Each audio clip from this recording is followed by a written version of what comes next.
Здравейте от Несебър! Вече настъпи деня на халфа в Несебър, където сме с почти целия отбор Авокадо.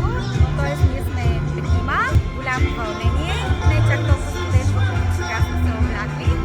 Слава Богу, за сега времето е добре, спря да вали, валеше преди малко, така че пожелайте ни успех и до финала ще се видим на финала. Чао!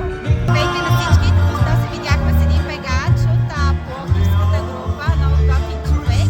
Той ще бяга на 21 на халфа, аз ще на 30. Как се чувстваш? Така, добър бегач е.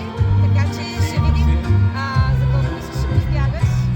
2 часа, 2 часа. Аз съм сигурна, че ще ме надбяга, докато че съм на 10.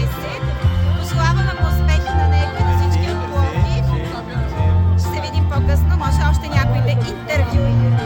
Това е другият ми съотборник. Това е Калинката. Ще бяга на 21 км. Сега ще му задам на него едни въпроси. За колко мислиш, че ще избягаш 21? Обикновено го бягам около час и 50. След пак така. Как се чувстваш? Радваш ли се? Абсолютно. Студено ли ти е? Не. Пока сега ще дойде. Вече не. Развълнуван? Както винаги. Добре. Такива събития. И Айде. още повече последно за годината, така че ще се раздаваме. Ще раздаваме, разбира се. И после какво ще пием? Бира. Бира, разбира се. Нашите партньори от страна Несебър. За хората, които не знаят, това е легендата на Надеца Станилова. Легенда в гребането, легенда в бягането. Една от най-добрите бегачки в нашия град Дени. Елайти! Така. Това е част от отбора Авокадо. Как се чувстваш? Перфектно. Първите ти За първи път съм тук.